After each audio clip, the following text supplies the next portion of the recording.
Hey guys, it's Jason with your hopium-free crypto channel. Today we're going to look at Bitcoin and its practice run of a bear market. Now, before you get crazy into the comment section, fearful that I'm spreading FUD and now backflipping into a bear market, chill out. Chill the hell out. We're going to look through what we have spoken about over the last 6 weeks, what we've seen on the charts, what's potentially coming up.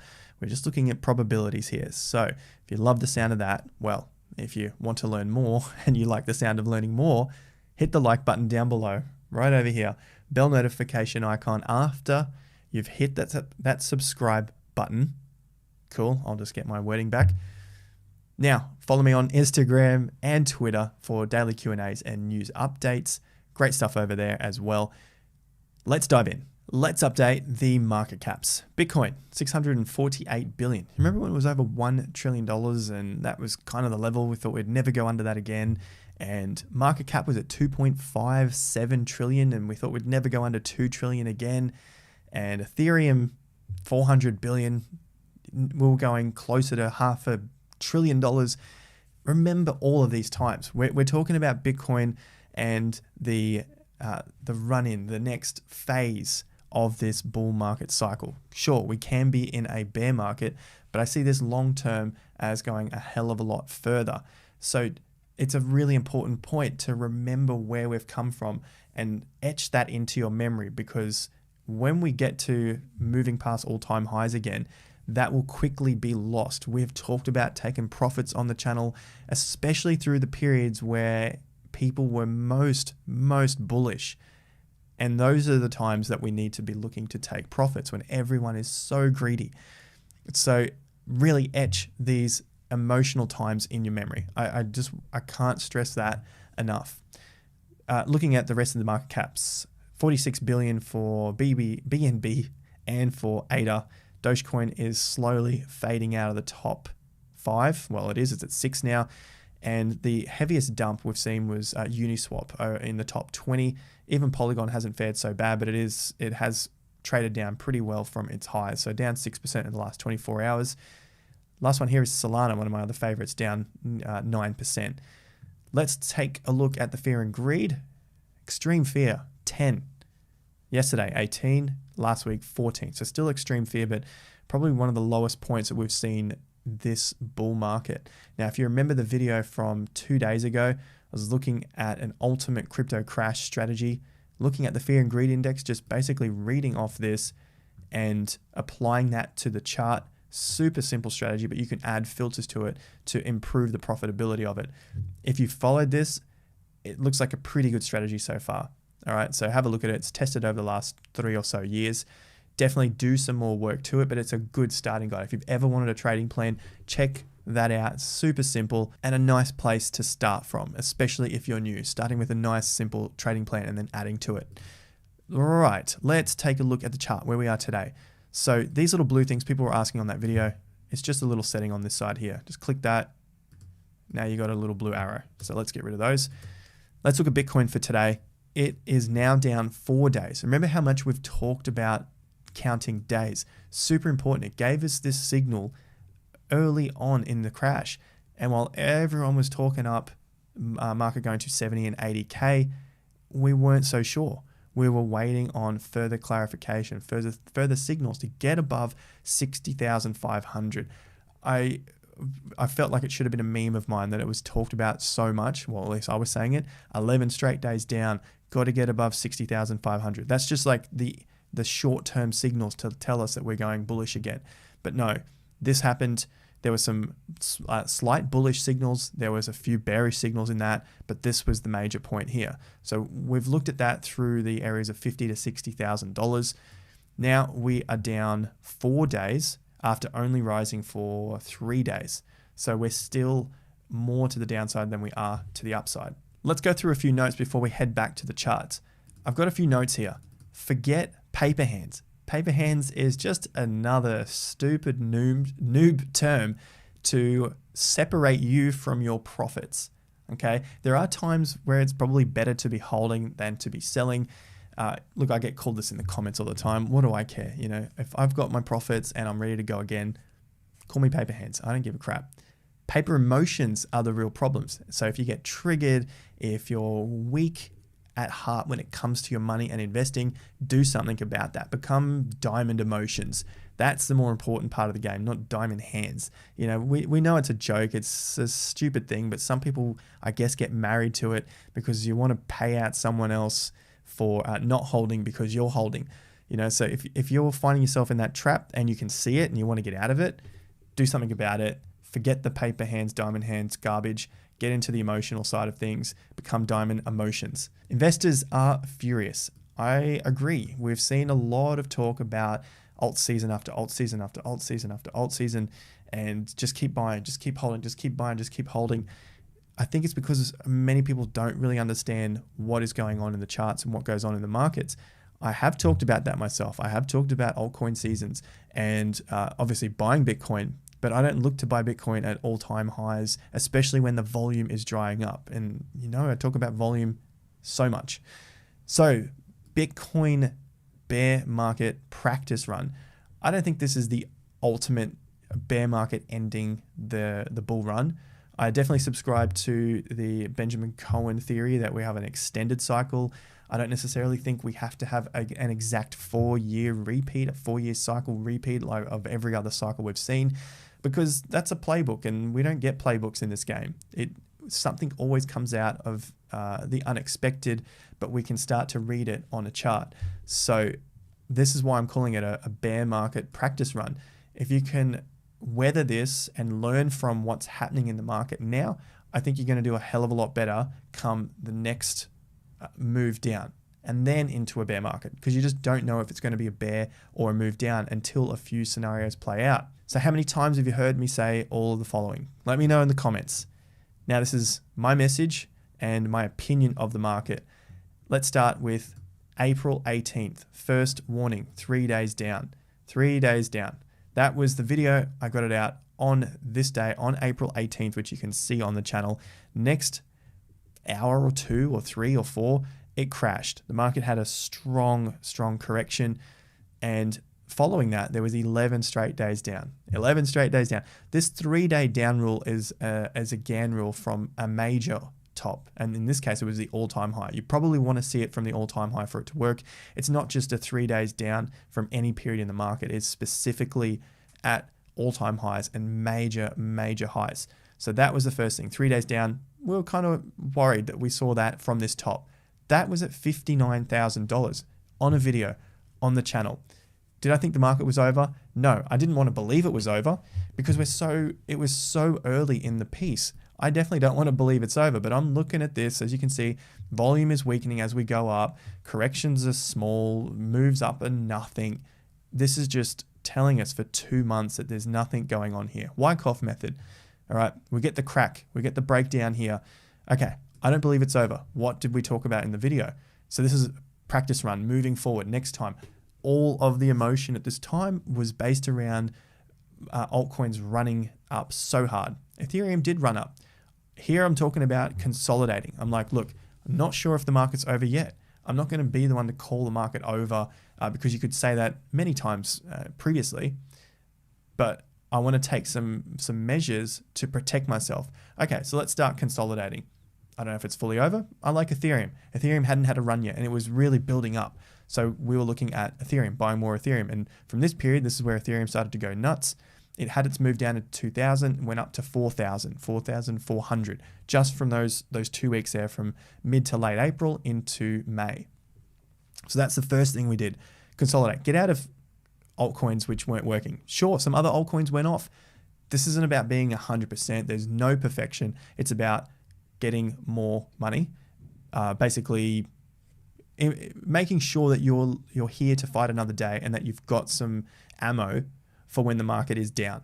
That's what we're talking about when it comes to consolidating again. So I just like a simple plan, getting into major projects, getting out of small crap that I didn't believe in, stop taking big gambles on altcoins. Sure, take a few small gambles because there was still trades to be made in this time. Take some small gambles. If it doesn't work out, doesn't matter. You know, it's not like it's 10% of my portfolio. It's 1%, 2%, maybe 0.5%. Doesn't really matter. That's going to depend on your portfolio, and sometimes it won't work for other people. So honestly, stick to your guns, stick to your plan. The other thing is stable coins. You know, if I'm unsure, there's no harm in being in stable coins. I'll diamond hand those stable coins until I feel the time is right. So that was the first few signals here. 18th of April, first warning, 3 days down. What do? Consolidate cryptos, no more big position altcoin speculations. So I don't want to get a big position into altcoins. If I saw something that was decent, small.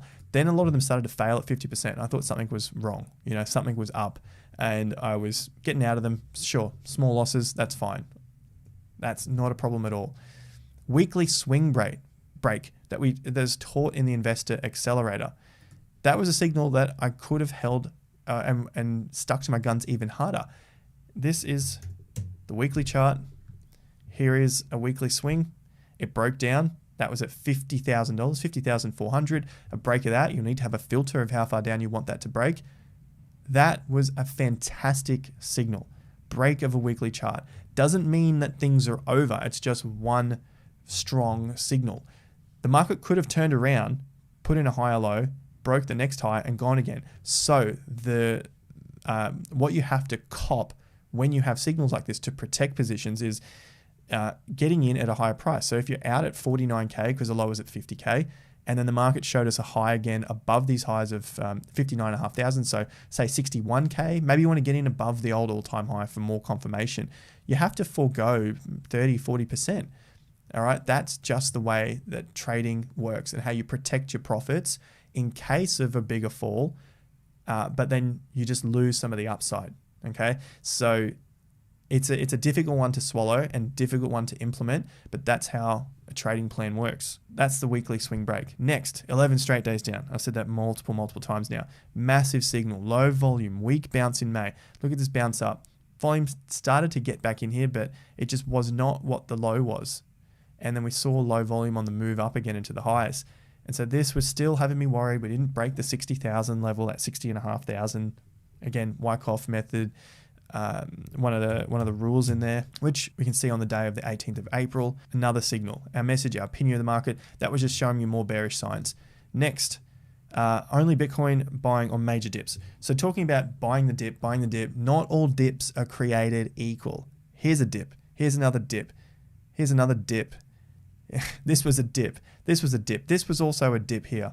This couple of days down. I remember the market. It was just the video titles were all buy the dip, buy the dip. I know I use those titles, but I want to warn people as well that not all dips are created equal. So how do you get people's attention? It's a dip. That's all people know how to search for. So if you're aware of it, great. I'm really grateful that you're hopefully improving your profits and your game. So that was the area through here. April, dips, okay? They're not all the same.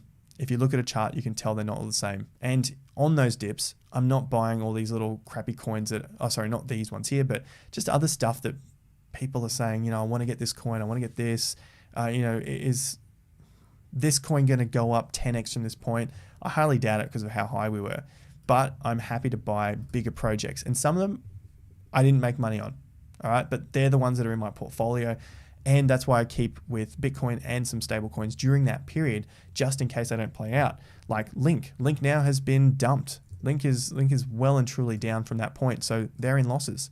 But the idea here is that we are holding more stronger positions and some stable coins just in case. So as I've said many times, I play it a little more conservative than just going like aping it on some altcoin project that it can just potentially go 10, 20, 30x. And if I do, they're small positions. They're small positions. What else do we do? Keep consolidating on bounces, stablecoins, Bitcoin, Ethereum. Again, I feel like a broken record. We're talking about that in videos. The timing of this, 57 weeks up. 50% of 57 weeks is about 28, 29 weeks. It's got a sore neck. All right, let's go and look at the weeks. This is in videos as well, so just make sure you're counting timeframes. 57 weeks. What can happen from here? I suspect we'll be under the all-time high for a few months to several months. 28 weeks, which is halfway of that period, that's about 6 or so months, 6.5 months. 6 months from the top in April gives us 28 weeks is into November. Sounds about right to me. Sell in May, go away, and somewhere around that September to November period is when the market starts to get a move on. Maybe we'll get a higher low. Maybe we'll start to really show some signs of strength through there. But that's what I got my eye on at this point from what I'm seeing. If I'm wrong in that view, I'll know sooner rather than later. I don't have to wait until November to figure out whether my position was wrong or not. But that's an idea so that I'm not freaking out when the market's not up next week or the week after that or 10 weeks from now. I've got an idea of where I'm going. All along, I've talked about the market. I'm like 99.99% sure on that. Screenshot this if you need to, but 300K by September. I think you can almost cross that off the list now. You're going to need to get this market to $6.5 trillion we're basically June, so in 3 months, 3.5 months, you $6.5 trillion in 3 months. It's not impossible, but I'm not betting on that. No way am I betting on 300 or even a 200K by September. Wyckoff distribution, accumulation timeframes. I'm just going to echo Ben Cohen's comments here as well. Looking at Wyckoff distribution, it's stuff that, yes, we've looked at on the channel many times before. We're looking at day counts and volume counts. To your credit, to the viewers, I never talked about it as being Wyckoff. I didn't think people were interested to hear about Wyckoff, and when I did talk about it, there wasn't much, anything brought up. But that's essentially what we do when we look at bar patterns along with volume. So it's volume spread analysis. It's in the books that I've talked about, Trading in the Shadows of the Smart Money. There would be a link to that in the description down below if you want to learn more. There's plenty of Richard Wyckoff books that you can go and learn about. But if you're going to apply a method, apply it to a time frame and stick with the time frame. You don't apply it to a 4 hour or 1 minute or anything less and then expect a big move. If you're applying this to the daily, 2 daily, weekly, you can expect a bigger move. But if you go and apply it to a 4 hour or a 1 hour, you can't expect this to have the same sort of impact because you're looking at a low time frame. If you can understand that, you're going to do a hell of a lot better. Yes, there are plenty of people who just look at 1 hours and then expect big moves for this thing to take out all-time highs because there's a pattern on the 4 hour chart. It doesn't work like that. That's not how it works. You're looking at macro stuff, you're going to get macro moves. If you're looking at micro moves, you'll get micro moves. If you're looking at micro timeframes, you'll get micro moves. That's what I've got for you guys in today's video, talking about Bitcoin bear market practice run. You can see all of the signals that came through. You remember the videos I was putting out, especially with ADA, which we were following very, very well, hitting the tops, getting in again, hitting the next tops, calling tops, breakouts. It's not that difficult. It just takes practice. It's a lot of little rules, practice time and time again, that allow you to see what's in your favor to happen next. So that's all I wanted to mention here. When we get really strong fear or really strong greed coming up next, go back to a plan. Set a plan up now. And just remember that when that meme coin stuff goes nuts, you're probably getting close to an end. Maybe stuff will double from that point, but you're probably getting close to an end, and it might only be days or weeks away.